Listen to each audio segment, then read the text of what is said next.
அனுபமாவும், துருவ் விக்ரமும் ஒரு வகையில அக்கா தம்பியாம்ப்பா. ஏன்னா, மாரி செல்வராஜ் படத்துல நடிக்க மாட்டேன்னு சொன்னாங்களா? என்டிஆர் ஃபேன்ஸ் அனுபமாவ கலாய்ச்சிட்டாங்களா?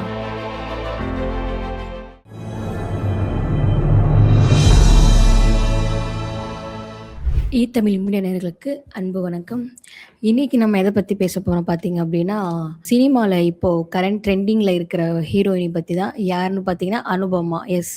கேரளா தான் அவங்களுக்கு நேட்டிவ். ஆனா, இப்போ வந்து பார்த்தீங்கன்னா, தமிழ் படத்துலயும் ரொம்ப ஹிட் குடுத்துட்டு இருக்காங்கன்னு தெரியும். ஸோ, அவங்களுக்கு பார்த்தீங்கன்னா, இன்னைக்கு பர்த்டே. எஸ். ஸோ, அவங்களுக்கு இன்னைக்கு பிறந்த நாள் தான். ஸோ, அவங்கள பத்தி தான் பேச போறோம். அண்ட் அவங்க தமிழ் சினிமாக்குள்ள எப்படி என்ட்ரி ஆனாங்க? அண்ட் ஃபர்ஸ்ட் ஃபிலிம் அவங்களுக்கு எப்படி ஹிட் குடுத்துச்சு? ஸோ, அத பத்திலாம் பார்க்கலாம்.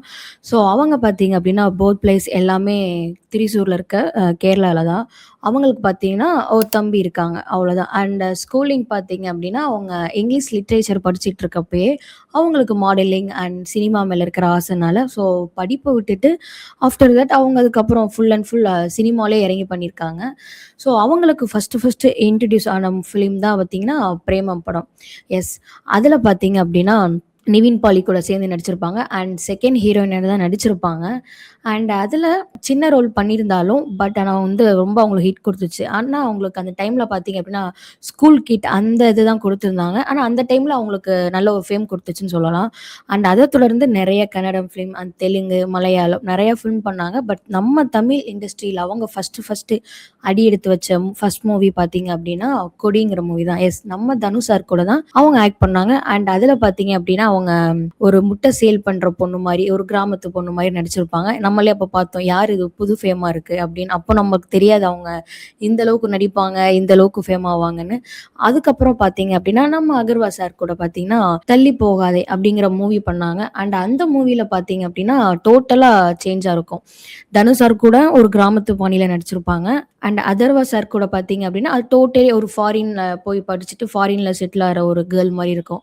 அண்ட் அதுக்கப்புறம் பார்த்தீங்க அப்டின்னா, நம்ம ஜெயம் ரவி சார் கூட சைரன் மூவில அவருக்கு ஒரு ஒய்ஃபா கதாபாத்திரத்தில நடிச்சிருந்தாங்க. ஸோ அதுக்கப்புறம் பார்த்தீங்க அப்டின்னா, டிராகன் மூவில ஸோ அதுலயும் ஒரு ஹீரோயினியா இல்லனாலும், ஸோ அவ்ளோ பெரிய ஹீரோயின் அதுக்கப்புறம் அவங்க நல்ல ஒரு ஃபேம் வந்து நல்ல நெறைய மூவிஸ் நெறையா பெரிய பெரிய ஆக்டர்ஸ் கூடலாம் பண்ண ஆரம்பிச்சாங்க. மலையாளம், கன்னடம்ல. அண்ட் அத தொடர்ந்து அவங்க டிராகன்ல செகண்ட் ஹீரோயினி இந்த மாரி ரோல் தான் பண்ணாங்க. பண்ணணுன்ற அவசியமே இல்ல. பட் அவங்களுக்கு புடிச்சு அந்த கதாபாத்திரம் பண்ணாங்க. அண்ட் அதுவுமே அவங்களுக்கு நல்ல நெறைய இன்டர்வியூ அவங்க குடுக்கலனாலும் டிராகன் மூவிக்காக. அண்ட் ஆனா அவங்க வந்து அந்த சின்ன ரோலா தான் எடுத்து பண்ணது ஸ்போர்ட்டிவான ஒரு விஷயம் தான். அண்ட் அதுக்கப்புறம் பார்த்தீங்க அப்டின்னா, அவங்க நடிச்சது தான் பைசன் மூவி. ஸோ அந்த படத்துக்கு அப்புறம் தான் நம்ம தமிழ் இதுக்கு இன்னுமே அவங்க நெறைய பேருக்கு தெரிய வந்தது. அண்ட் இந்த மூவில பார்த்தீங்கன்னா, மாரி செல்வராஜோட டைரக்ஷன்ல நடிச்சிருப்பாங்க. துருவ் விக்ரம் சாரோட இணைஞ்சு நடிச்சிருப்பாங்க. அண்ட் இந்த படத்துல அவங்க ஒரு இன்டர்வியூல சொல்லியிருப்பாங்க, மாரி செல்வராஜ் சார் ஆல்ரெடி என்ன அப்ரோச் பண்ணியிருந்தாரு. அந்த படத்துக்கு நான் அந்த டைம்ல எனக்கு லக்கா இல்லையா என்னன்னு தெரியல. பட் என்னால கமிட் ஆக முடியல அப்டின்னு இருந்தாங்க. காரணம் மேபி ஷூட் இஷ்யூவா இருக்கலாம், ஸ்கெட்யூல் இல்லாம இருந்திருக்கலாம் அவங்களுக்கு. அத அவங்க ஒரு மேடையில சொல்லியிருந்தாங்க. அந்த டைம்ல நான் அது பண்ண முடியல. ஆனா அதுக்கப்புறம் அந்த மூவி ரிலீஸ் ஆனதுக்கப்புறம் நான் ரொம்பவே ரெக்ரெட் பண்ணேன். ஏன்னா அந்த மாரி ஒரு மூவி நம்மளால பண்ண முடியலையே. அந்த மூவி பார்த்ததுக்கப்புறம் நான் வந்து மாரி செல்வராஜோட ஒரு பிக் ஃபேனாவே ஆயிட்டேன்.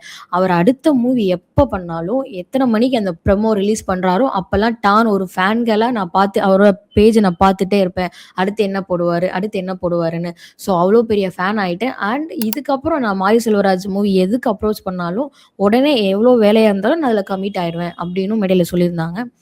அண்ட் அதுக்கப்புறம் இந்த பைசன் படத்துல பார்த்தீங்க அப்டின்னா, ஒரு துருவ் விக்ரம்க்கு அவங்க ஹீரோயின் ரோல் தான் பண்ணியிருந்தாங்க. அண்ட் மூவில பார்த்தீங்க அப்டின்னா, அவங்க பெரியவங்களா தான் நடிச்சிருப்பாங்க.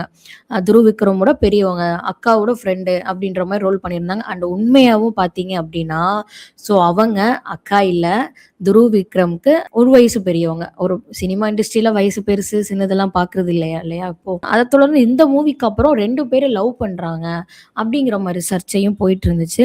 அண்ட் அவரு இன்டர்வியூல பார்த்தீங்கன்னா, துருவ் விக்ரம் எங்க வீட்ல லவ்லாம் அம்மா வந்து கொஞ்சம் ஸ்ட்ரிக்ட்டு அப்டிங்கிற மாரி சொல்லியிருந்தாரு. அண்ட் அதுக்கப்புறம் நெறைய பேர் இல்ல இவங்க லவ் தான் பண்றாங்கன்னு சொல்லிட்டு அவங்க ஃபேன் பாய் அண்ட் கேர்ள் தனி பேஜ் ஆரம்பிச்சு அவங்களுக்குன்னு ரீல்ஸ்லாம் எடிட் பண்ணி போட்டுட்டு இருந்தாங்க. அதுக்கப்புறம் பார்த்தீங்க அப்படின்னா, நம்ம அனுபமா சொல்லியிருந்தாங்க, "ஏன் என் ஃப்ரெண்ட்ஸ்லாம் கேட்டாங்க, ஏன் இந்த மாரி ஒரு கரெக்ட்டான ரோல் உனக்கு ஆப்ட்டா வரமாட்டேது. இப்பதான் உனக்கு வந்திருக்கு" அப்படின்னாங்க. ஸோ என்ன நெறைய பேர் நல்லா யுட்டிலைஸ் பண்ணிக்க தெரியல. மாரி செல்வராஜ் சார் எனக்கு என்னோட டேலண்ட்ட கண்டுபிடிச்சு எனக்கு எந்த கேரக்டர் செட் ஆகும். ஸோ இந்த படத்துக்காக பார்த்தீங்க அப்படின்னா, அவங்க ரொம்பவே மெனக்கெட்டு பண்ணியிருக்காங்க. ஒரு பாத்திரம் கழுவுறதா இருக்கட்டும், மேபி அவங்க ரியல் லைஃப்ல பண்ணாம கூட இருந்திருக்கலாம். பண்ணாம மீன்ஸ் அந்த நம்ம ஊர் சைட்லாம் பார்த்தீங்கன்னா தெரியும். அந்த கரிச்சட்டி சொரண்டி கழுவுறதுக்கு ஒரு இது இருக்கு. ஸோ நம்ம நார்மலா இப்படி தேய்க்கிறதுக்கும், நம்ம பாட்டி, அவங்க முன்னோர்கள் அந்த கிராமத்து தொழில்ல பண்றப்போ, அது ஒரு வித்தியாசமான ஒரு இதெல்லாம் பண்ணுவாங்க. அத துவைக்கிறதா இருக்கட்டும், தண்ணி தூக்கிட்டு போறதா இருக்கட்டும். ஸோ அந்த மாரி சின்ன சின்ன விஷயம்லாம் மெனக்கெட்டு ரொம்ப ரிஸ்க் எடுத்து தான் பண்ணாங்க. அண்ட் அந்த படத்துல துருவ் விக்ரம் கூட சொன்னா, "எனக்கு கை, கால், பல் எல்லாமே உடைஞ்சிச்சு" அப்படின்னு. ஸோ அந்த படத்துல அனுபமாக்கு பார்த்தீங்கன்னா, செம்ம ஃபேம் கிடைச்சது. அண்ட் செம்ம ஹிட் குடுத்துச்சு. அத தொடர்ந்து அவங்களுக்கு நெறையா Tamil movies and Tamil director அவங்கள அப்ரோச் பண்றாங்கன்னு சொல்லப்படுது. அண்ட் அது மட்டும் இல்லங்க. இவங்க வந்து இண்டஸ்ட்ரியில இருக்கிறப்போ நெறையா பேருக்கு நெறைய சங்கடங்கள் இருக்கும் இல்லையா? அண்ட் இவங்களுக்கு ஒரு பப்ளிக் பிளேஸ்ல ஒரு ஆன் ஸ்டேஜ்ல அவ்வளோ பெரிய ஸ்டேஜ்ல அண்ட் டில்லு ஸ்கொயர் அப்படிங்கிற மூவில இவங்க ஹீரோயினா நடிச்சிருந்தாங்க. தெலுங்கு மூவி. அந்த மூவில பார்த்தீங்க அப்படின்னா, அவங்க ஸ்டேஜ்ல ஏறி ஸ்பீச் பண்றப்போ, அங்க கீழ இருக்கிற ஆடியன்ஸ், ஃபேன்ஸ் எல்லாம் பார்த்தீங்க அப்படின்னா, "நீங்க பேசாதீங்க, போங்க. பேசாதீங்க, போங்க" அப்படின்னாங்க. இவங்க வந்து 2 மினிட்ஸ் ஜஸ்ட் 2 மினிட்ஸ் குடுங்க. நான் பேசிட்டு போறேன் அப்படின்னாங்க. அதுக்கு அவங்க ஒத்துக்கவே இல்ல. அண்ட் ஆங்கர குடுத்து, "ஓகே நான் அவங்க இது பண்ண சொல்றாங்க. நான் போறேன்" அப்படின்னு சொல்லிட்டாங்க அவங்க அனுபமா. ஆனா ஆங்கர் அதுக்கப்புறம் 2 மினிட்ஸ் அவங்களுமே சொன்னாங்க 2 மினிட்ஸ் குடுங்க. அவங்க பேசிட்டு மட்டும் போட்டும்னா, அதுக்குமே அவங்க ஒத்துக்கல. ஏன் பார்த்தீங்க அப்படின்னா, கீழ என்டிஆர் வந்திருந்தாரு. நம்ம இதுல எப்படி எஸ்டிஆர், தனுஷ் இவங்கலாம். அந்த தெலுங்கு இண்டஸ்ட்ரியில என்டிஆர் இவங்கலாம். அவரு கீழ உட்கார்ந்திருந்தாரு. அவர ஸ்பீச் கேட்கணுங்கிறதுக்காக அவரோட ஃபேன் பாய்ஸ் எல்லாரும் பார்த்தீங்கன்னா, கீழ போங்கன்னு சொல்லிட்டு அனுபமாவ சொல்லிட்டாங்க. யோசிச்சு பாருங்க. அவ்ளோ பெரிய ஸ்டேஜ்ல அவ்ளோ இண்டஸ்ட்ரி பெரிய பெரிய மனுஷங்கலாம் கீழ உட்கார்ந்திருக்கிறப்போ, ஒரு ஆக்ட்ரஸ கீழ போன்னு சொல்றது அவங்களுக்கு ஒரு அவமரியாதையா இருக்கும். அண்ட் அது இல்லாம அவங்களோட கெரியரையும் பிரேக் பண்ணும். ஒரு ஃபேன்ஸ்க்கு அவங்கள புடிக்கலையோ, அதனால தான் சொல்றாங்க. ஓகே அவங்கள நம்ம படத்துக்கு கமிட் பண்ண வேணாம்னு ஒரு சிலர் யோசிக்கவும் இது இருக்கு இல்லையா? அண்ட் அதுதான் இல்ல.